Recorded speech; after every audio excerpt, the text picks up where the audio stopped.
Hi friends, welcome back to my channel. రే, ఈ పచ్చడి పెరుగు తిని ఎలా బతకాలిరా? ఓపిక లేపేలా చేస్తుంది, ఒళ్ళు బద్దకించేలా చేస్తుంది. అస్సలు అర్థం కావట్లేదు.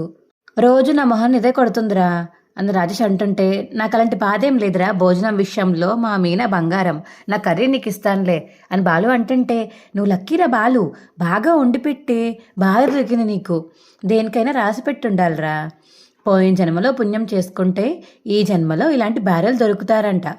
ఆయన అందరికీ అదృష్టం దొరకదులే అని చెప్పేసి బాలు అంటుంటే, ఇంకా బాక్స్ ఓపెన్ చేసేటికి, ఇదేంటిది దోశ పిండి ఉంది, పల్లీలు, పచ్చిమిర్చి అని బాలు అంటుంటే, ఇక రాజేష్ నవ్వుతూ ఉంటాడు. రేయ్, స్టవ్ దోశ పెనం కూడా పంపించిందేమో చూడరా. నోర్మోయిరా, నువ్వు అన్నది కరెక్టే. ఎంత అదృష్టం మాకు లేదు. పోయిన జన్మలో నువ్వేదో పుణ్యం చేసుకుని ఉంటావు, అందుకే ఈ జన్మలో ఇలాంటి భార్య దొరికింది అని రాజేష్ అంటుంటే, ఇలాంటి వాటికి పోయిన జన్మనే అక్కర్లేదురా. ఈ జన్మలోనే, అది కూడా ఈరోజే నేనేదో పొరపాటు చేసి ఉంటాను, అందుకే ఇలా పెట్టి పంపించింది అని బాలు అంటాడు. ఎందుకు ఇలా పెట్టుంటుంది? రే, ఈరోజు మీనాకి నీకు ఏమైనా గొడవ అయిందా? అవన్నీ పెళ్ళొత్తిన కొత్తలోనిరా, ఇప్పుడు మేము చాలా బాగున్నాము. ఏమో, నీకెప్పుడు కోపం వస్తుందో ఎప్పుడు ప్రేమ వస్తుందో ఎవరికి తెలుసురా. రే, మీనా విషయంలో కోపం ఎప్పటికీ రాదురా. నేను కోప్పడిలా తను ఏ పని చేయదు, నాకు ఆ నమ్మకం ఉంది. అలా కాదు కానీ, ఉదయం నుంచి మీ ఇద్దరి మధ్య జరిగినవన్నీ ఒకసారి గుర్తు చేసుకో అని రాజేష్ అంటే, ఏముంది, ఉదయం లేచాను, టిఫిన్ పెట్టింది తిన్నాను, ట్రిప్ ముందున వచ్చేసాను అని నీకు బాలు అంటుంటే, రే ఇంకా ఇంకా గుర్తు చేసుకోరా అని రాజేష్ అంటుంటే, నేను దారిలో ఉన్నప్పుడు ఒకసారి ఫోన్ చేసి ఉదయం టిఫిన్ ఎలా ఉంది అని అడిగింది, అది అడగడానికి ఫోన్ చేసావా? అదేమన్నా పెద్ద విషయమా అని తిట్టేసి ఫోన్ పెట్టేశాను. ఎంత పని చేశావురా అని రాజేష్ అంటుంటే, ఇదే నువ్వు చేసిన తప్పు. నేనేం చేశానురా, నీకు తెలీదా? అదేదో అంటారు కదరా, సైకాలజీ, లేడీస్ సైకాలజీ అర్థం చేసుకోవాలిరా. ఏంటంటావా సైకాలజీ? వాళ్ళు మన కోసం ఏదైనా ప్రేమగా చేసి పెట్టినప్పుడు అది ఎలా ఉన్నా చాలా బాగుందని మెచ్చుకోవాలి. మనకు కొట్టించాక మనం తినేటప్పుడు ఏం చెప్తామా అని వాళ్ళెదురు చూస్తూ ఉంటారు. అది నువ్వు అర్థం చేసుకోవాలి అని రాజేష్ అంటుంటే, రే అదేమన్నా కొత్త విషయమా? రోజు వండితే కదా, ప్రతిరోజు ఏం చెప్తామో అని బాలు అంటుంటే, ప్రతిరోజు చెప్పాలిరా, ప్రతి పూట చెప్పాలి, అప్పుడే వాళ్ళకి తృప్తిగా ఉంటుంది. నువ్వు అలా చెప్పకపోగా నీకు ఫోన్ చేసి అడిగినా కూడా నువ్వు సరిగ్గా పట్టించుకోలేదు. ఆ కోపమే ఈ క్యారేజ్ రూపంలో బయటపడింది అని రాజేష్ అంటాడు. రే, మనం వంట గురించి బాగుంది అని ఒక్క మాట చెప్పినందుకు ఇంత రియాక్షన్ ఉంటుందా అని బాలు అంటుంటే, అవునరా, ఈ రోజున ఇంటికి వెళ్తావు కదా, వెళ్ళు. ఈ రాత్రి నీకు కాలరాత్రి. ఆడవాళ్ళకి ఆస్తులు అంతస్తుల కంటే పొగడతలే ముఖ్యం. సారీరా బాలు అని రాజేష్ అంటుంటే, రే నువ్వు ఇలా నాకు చెప్తుంటే నాకు ఇంటికి వెళ్ళాలంటేనే భయం వేస్తుందిరా. నిజంగా ఇదంత సీరియస్ మ్యాటరా? నీకే తెలుస్తుంది కదా, వెళ్ళు. ఆ గాయం మానాలంటే నేనేం చేయాలి అని బాలు అంటుంటే, తనకిష్టమైనవి ఏదో ఒకటి తెలుసుకుని అది తీసుకెళ్ళి ఇవ్వాలి, సర్ప్రైజ్ అని చెప్పు. అప్పుడు ఆ బాధను మర్చిపోయి నువ్వు ఇచ్చిన సర్ప్రైజ్తో సంబరపడిపోతారు. మన మీద ఉన్న మంట తగ్గించి వంట మొదలు పెడతారు. ఇక అంతా నీ చేతిలోనందు బాలు, ఏది ఎలా చేయాలో నువ్వే ఆలోచించుకో బాలు అని రాజేష్ అంటుంటే, నాకు ఒక ఐడియా వచ్చిందిరా అని నేను బయలుదేరుతానని బాలు అంటాడు. ఇక ప్రభావతి కామాక్షి ఇంట్లో అలా కూర్చుని ఆలోచిస్తూ ఉంటుంది. అప్పుడే కామాక్షి ఇక కాఫీ తీసుకొస్తుంది. వదినా, కాఫీ తీసుకో అని చెప్తుంది. నిన్న ఈ మధ్య చూస్తుంటే జాలేస్తుంది వదినా నాకు, కానీ ఏమీ చేయలేకపోతున్నాను. నాకు ఏం చేయాలో అర్థం కావట్లేదు కామాక్షి, పిచ్చెక్కిపోతుంది. మళ్ళీ కొత్తగా ఏమైంది ఏంటి? ఏమో, ఆ మనోజ్ గాడేమో 7 రంగుల పోటు చొక్కాలు పట్టుకొని తిరుగుతున్నాడు. ఆ బాలుగాడేమో ఇంటికి తీసుకొచ్చి పెట్టాడు. రోహిణి వాళ్ళ నాన్నేమో జైల్లోంచి బయటికి రాలేదు. ఆ రవిగాడి పెళ్ళాం నన్ను అసలు పట్టించుకోవడం లేదు. ఆ రవిగాడైనా అప్పుడప్పుడు నా మాట వినేవాడు, ఇప్పుడు వాడు నా మాటే వినడం లేదు. ఇక ఆ పూల కొట్టు దాని గురించి అంటావా, చెప్పాల్సిన అవసరమే లేదు. అది సంపాదించడం మొదలుపెట్టిన దగ్గర నుంచి నన్ను చీపురు పుల్ల తీసి పడేస్తుంది. ఇంట్లో అందరూ ఏదో ఒకటి చేస్తూనే ఉన్నారు. నాకు అక్కడ ఉండాలని అనిపించట్లేదు కామాక్షి. ఊరుకు వదినా, బాధలన్నీ ఇలా ఊపిరి బిగబట్టి చెప్తున్నావు. ఇంట్లో కొడుకు కూరలు సంపాదిస్తున్నప్పుడు నీకేమైంది? కాలు మీద కాలేసుకుని హాయిగా బతక్క. నా కాలు మీద నేను కాలేసుకోవడమేమో కానీ, వాళ్ళిద్దరూ తల ఒక కాలేసి నన్ను అణిచిపెట్టేసినట్టు అనిపిస్తుంది. నాకు బ్రతకాలనే అనిపించట్లేదు. జీవితం మీద ఆశలు చచ్చిపోతున్నాయి. నేను ఇలా ఒంటరిగా సుఖంగా ఉన్నా. నేను అక్కడ అందరిలో ఉన్నా కూడా మనశ్శాంతి లేకుండా ఉంటుంది. ఇక్కడ డ్యాన్స్ క్లాస్ పెట్టి ఎంతో మంది సంపాదిద్దాం అనుకుంటే ఇక్కడికి పిల్లలు ఎవరూ రావడం లేదు. ఏం పర్లేదులే వదినా, మనం బోర్డు పెట్టుకుని మరి ఎదురు చూస్తున్నాం కదా, నెమ్మదిగా వస్తారులే. నెమ్మదిగా వస్తారని ఉసూరుమంటూ కూర్చుంటే ఎలా కామాక్షి? తొందరగా పిల్లలకి భరతనాట్యం నేర్పించి నాకంటూ ఒక సొంత గుర్తింపు తెచ్చుకోవాలి, లేకపోతే ఆ ఇంట్లో నాకు విలువే ఉండదు. వదినా, నా దగ్గర ఒక ఆలోచన ఉంది. ఏంటది? ఇంకో స్వామీజీయా? కాదు వదినా, ఈ సిమ్ కార్డ్ కొంటే మొదట 3 నెలలు ఫ్రీ అని చెప్పి తర్వాత దాని రేట్లు పెంచేస్తారు కదా, అలాగే మనం కూడా ఒక పని చేద్దాము. ఏం చేద్దాం? మొదటి నెల డాన్స్ నేర్చుకున్న వాళ్ళకి ఫ్రీ అని ప్రచారం చేద్దాం. రూపాయి ఆదాయం లేకుండా నెలంతా ఫ్రీగా చెప్పడం అంటే కష్టం కదా కామాక్షి. ఆ మాత్రం ఆలోచించకుండా ఉంటానా వదినా? ఈ భరతనాట్యం నేర్చుకునే వాళ్ళందరూ ఒకే రకమైన బట్టలు వేసుకుంటారు కదా, దాన్ని మనం బయట తక్కువ ధరకి తీసుకువచ్చి వీళ్ళందరికీ ఎక్కువ ధరకి అమ్మేద్దాము. పాఠాలు ఫ్రీగా చెప్పినట్టు ఉంటుంది, ఆ డ్రెస్సులు అమ్మి మన డబ్బులు సంపాదించుకోవచ్చు. ఎలా ఉంది ఐడియా? అబ్బా, భలే ఉంది కామాక్షి. నీకు ఇలాంటి ఐడియాలు వస్తాయనే నేను నీ దగ్గరికి వస్తాను. ఉండు, ఈరోజు మంచి రోజు కాదు చూద్దామని ప్రభావతి వెళ్ళి క్యాలెండర్ దగ్గర చూస్తుంది. కామాక్షి, అయ్యో ఈరోజు ఏకాదశి, చాలా మంచి రోజు. అదేదో ఈ రోజే వెళ్ళి మొదలు పెడతాం దాదా అని చెప్పేసి ప్రభావతి అంటుంటే, వదిన ఆగుదినా, లేడీకి లేచిందే పరుగున్నట్టు ఉంటావు, వెళ్దాంలే, ముందు ఆ కాఫీ తాగు. సరే వదిన అని చెప్పేసి ఇక కాఫీ తాగుతుంది ప్రభావతి. ఇంకా రోహిణి అయితే బట్టల షాప్కి వెళ్తుంది. చెప్పండి మేడం, ఏం కావాలి? 7 ఏళ్ల బాబుకు బట్టలు కొనాలి అని చెప్పి రోహిణి చెప్పడంతో, రండి మేడం చూపిస్తాను అని ఇక షాప్లో స్టాఫ్ అయితే తీసుకువెళ్తారు. ఏ రేంజ్లో కావాలి మేడం? ఒక 5000లో చూపించండి అని రోహిణి అంటుంది. అప్పుడే ఇక షాప్కి కామాక్షి ప్రభావతి ఇద్దరు వస్తారు. మేడం, ఏం కావాలి మేడం మీకు? భరతనాట్యం ప్రాక్టీస్ డ్రెస్సులు చూపించండి అని ప్రభావతి అంటుంటే, మీకా మేడం? నాకు కాదు, మా దగ్గరున్న నేర్చుకోవడానికి వచ్చే పిల్లలకి అని కామాక్షి అంటుంటే, చూపిస్తానంటే మేడం, మీకు బట్టలు ఏ రేంజ్లో కావాలి అని అడుగుతుంటే, బాగా తక్కువ ధరలో చూపించండి, ఇదిగోండి ధర తక్కువ మన్నిక ఎక్కువ అలా ఉంటాయి కదా, అలాంటివి చూపించండి అని కామాక్షి అంటే, అలాగే మేడం రండి అని ఇక షాప్లో స్టాఫ్ తీసుకువెళ్తుంది. ఇక రోహిణి అయితే చింటూ కోసం బట్టలు చూస్తూ ఫోటోలు తీస్తూ ఉంటుంది. ఇక చింటూకి వీడియో కాల్ చేసి, చింటూ నీ బర్త్డేకి డ్రెస్ తీసుకొద్దామని వచ్చాను రా, చూస్తావా?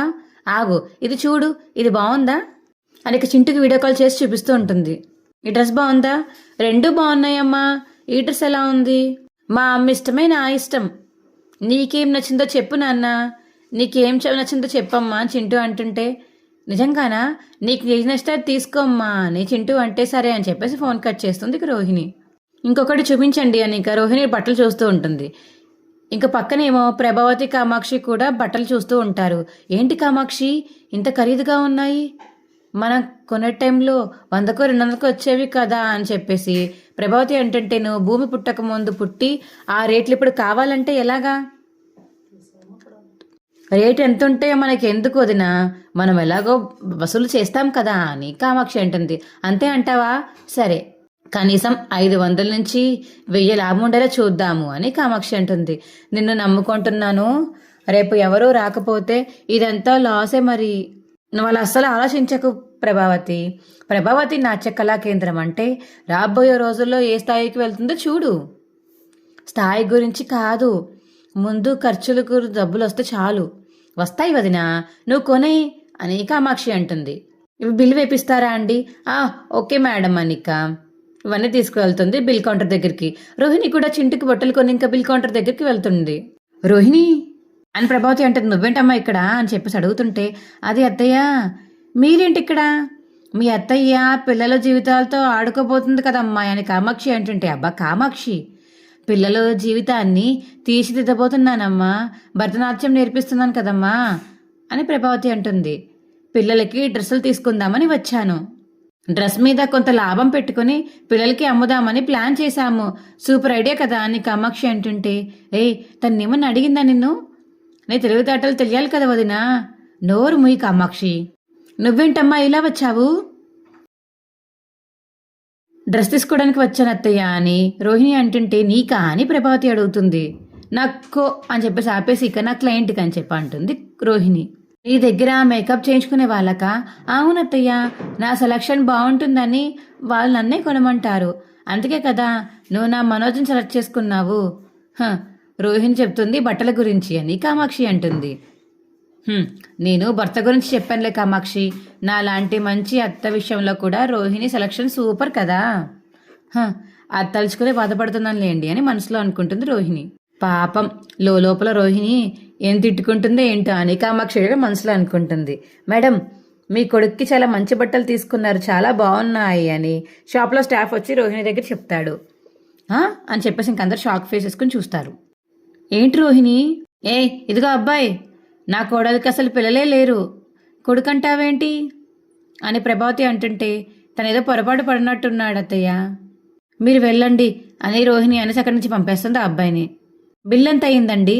10,000 అయింది మేడం అని చెప్పేసి ఇక షాప్ అబ్బాయి చెప్పేసరికి ఇంకా 10,000 అయితే ఫోన్పే చేస్తుంది రోహిణి. ఏంటి రోహిణి 10,000 అంటే వాళ్ళు డబ్బున్న వాళ్ళ అత్తయ్య ఎప్పుడు ఇలాగే కొంటారు. ఓహో అని కామాక్షి అంటుంటే మీకింత అయితే చెప్పండి అత్తయ్య, నేనే పే చేస్తాను అని రోహిణి అంటుంది. పర్లేదమ్మా మీ అత్తయ్య అని చెప్పేసి కామాక్షి అంటుంటే రోహిణి ఇస్తానంటుంది కదా, కోడల దగ్గర మొహమాట పడితే మా బంధానికి అద్దం ఉండదు అని ప్రభావతి అంటుంది. అసలే డబ్బులు లేవు, అనవసరంగా ఈవిడి కంట్లో పడ్డాను అని ప్రభావతి గురించి రోహిణి మనసులో అనుకుంటుంది.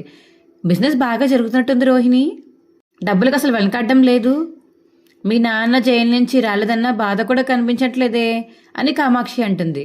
నీకు పిల్లలు లేరని రోజు ఏడుస్తూ కూర్చున్నావా ఏంటి అని ప్రభావతి అంటుంటే పిల్లలకి ఖర్చుకి సంబంధం ఏమన్నా ఉందా అత్తయ్య అని రోహిణి అడుగుతుంది. ఖర్చులకి జైల్లో ఉన్న మీ నాన్నకి సంబంధం ఏమైనా ఉందా మరి అని ప్రభావతి అంటుంది. వదినా, నాకు ఆకలేస్తుంది, నన్ను తినడం ఆపితే బయటికి వెళ్ళి భోంచేద్దాము అని కామాక్షి అంటుంది. పక్కన ఒక మంచి హోటల్ ఉంది, వెళ్ళి తిందామా అని రోహిణి అంటుంటే అక్కడ రేట్లు ఎక్కువేమో అమ్మాయి అని కామాక్షి అంటుంది. పర్లేదు, మన రోహిణి ఉంది కదా అని ప్రభావతి అంటుంటే మనం కోడల దగ్గర మొహమాట పడితే మన బంధానికే అర్థం ఉండదు కదా అని కామాక్షి అంటుంది. మేడం తీసుకోండి అని ప్రభావతి బట్టలు అయితే ప్రభావతికి ఇచ్చేస్తారు. ఇక రోహిణి కూడా తన బట్టలు తీసుకుంటుంది. వెళ్దాం పదండి అని ఇక షాప్ నుంచి బయటికి వెళ్ళిపోతారు. ఇక బాలు అయితే కవర్ పట్టుకుని ఇంటికి వస్తాడు. మీనా మీనా అని పిలుస్తాడు. నిన్నే పిలిచాను మీనా, నేనే వచ్చానులేండి. ఆ చిరునవ్వేది? దోశల్లోకి చట్నీ చేశాను. చిరునవ్వునా మీనా? చింతపండుతో పాటు చిరునవ్వును కూడా రుబ్బేశాను. ప్రేమగా పలకరిస్తావు కదా మీనా, ఆ పలకరింపేది? పులకరించే వాళ్ళు లేరని పూలతో పాటు అమ్మేశాను. ఏమైంది మీనా నీకు? తెలివైందండి, నీ తెలివి తెల్లారినట్టుంది. ఇదిగో నా క్యారేజ్ అని మీనాకిస్తే ఇక మీనా మొక్కమల మార్చుకుని ఉంటుంది. ఇంకా మంట చల్లారినట్టు లేదు అని బాలు మనసులో అనుకుంటాడు. ఇవాళ అనుకోకుండా బయట తినేశానులే మీనా అంటే ఈ క్యారేజ్ తెలవలే లేదా అని మీనా అడుగుతుంటే లేదు, ఇందులో ఏం పెట్టనో చూడనే లేదా అని మీనా అంటుంది. ముద్దులన్నీ మూటగట్టి పెట్టావా ఏంటి అని బాలు అంటాడు. చిరునవ్వు చట్నీ పెట్టావా చూడలేదు మీనా అని చెప్పేసి ఇక బాలు అంటే వెళ్ళిపోతుంటే మీనా నాపేస్తాడు బాలు. నీ కోసం ఒకటి తెచ్చింది ఏంటో చెప్పుకో అని బాలు అంటే ఒకటి అని మీనా అంటుంటే అని చెప్పేసి బాలు అంటాడు. మీరే కదా చెప్పారు ఇప్పుడు ఒకటి తెచ్చానని అని మీనా అంటుంటే ఒకటంటే ఆ ఒకటి కాదు, ఒంటి మీద వేసుకుని ఒకటి అని చెప్పేసి ఇక ఆ చీర తీసుకొచ్చి మీనా మీద వేస్తాడు. ఇవాళ నేను ఊరు వెళ్ళాను, అక్కడ పట్టుచీర అమ్ముతున్నారు, పట్టుచీరలు నచ్చి నీ కోసం ఒకటి తీసుకొచ్చాను అని బాలు చెప్తాడు. ఇక మంచిది, నాకు పని ఉంది అని మీనా వెళ్ళిపోతుంటే ఆగు మీనా, నీ కోసం నేను చీర తీసుకొస్తే సంతోషపడకుండా అలా వెళ్ళిపోతావేంటి? ఏం చేయాలండి? బాగుంది అని మెచ్చుకోవాలి, మెచ్చుకోకపోతే నేను నొచ్చుకుంటాను అని బాలు అంటుంటే మేము అంతేనండి, మాకు అలానే ఉంటుంది అని మీనా అంటుంది. మేము నొచ్చుకుంటాం, మేము చిన్నబుచ్చుకుంటాం. మీకోసం నేను బీట్రూట్ దోశ చేశాను తెలుసా? పొద్దున్న నాకు బీటేసావని, చిచి అదే బీట్రూట్ తీసేసావా? కనీసం అదేంటో కూడా అడగలేదు మీరు. పసపస నమిలి వెళ్ళిపోయారు. పసపస నమిలి వెళ్ళిపోయానా అని బాలు అంటుంటే మీకు నచ్చుతుందని, మీరు మెచ్చుకుంటారని ఎంతో ఆశపడ్డాను. అనవసరంగా 500 పందెం కూడా వేసి ఓడిపోయాను. దోశ మీద పందెం వేశావా మీనా? నా మొగుడు ప్రేమ మీద పందెం వేశాను. అది నాకేం తెలుసు మీనా? తెలిస్తేనే మెచ్చుకుంటారా? అసలు ఎవరితో పందెం వేశావు మీనా అని బాలు అడుగుతుంటే ఇక జరిగినంత చెప్తుంది మీనా. మిమ్మల్ని నమ్మినందుకు 500 నష్టం నాకు. ఇది మరీ బాగుంది మీనా. ఈ చీర కొనేటప్పుడు ఆ షాప్ వాడు ఏమన్నాడో తెలుసా? మీరు ఎంత కష్టపడి సెలెక్ట్ చేసినా ఈ ఇంట్లో ఉన్న లేడీస్కి నచ్చదు, ఏదో ఒక వంక పెడతారు చూడండి అన్నాడు. అలాగని మా వాడికి నచ్చుతుంది అని బెట్టి కట్టానా నేను అని బాలు అంటుంటే డబ్బుల విషయం పక్కన పెట్టండి, కనీసం మెచ్చుకున్నారా మీరు అని మీనా అంటుంది. బాగుంది, నువ్వు వేడి నీళ్ళు పెట్టించినా టేస్ట్ బాగుంటుంది అని బాలు అంటుంటే, ఏవండి వద్దులేండి, మరి అంత పొగిడితే ఆనందంతో మురిసి ముక్కలైపోతాను అని మీనా అనేసి వెళ్ళిపోతుంది. పైకి వెళ్ళిపోయి ఇంకా చీర కట్టుకుని అయితే వస్తుంది కిందకి. మా వీడియో మీకు ఎలా అనిపించిందో కింద కామెంట్ సెక్షన్లో తెలియచేయండి. మా వీడియో కనుక నచ్చితే మా వీడియోని లైక్ చేసి తప్పకుండా మా ఛానల్ సబ్స్క్రైబ్ చేసుకోండి. Bye friends.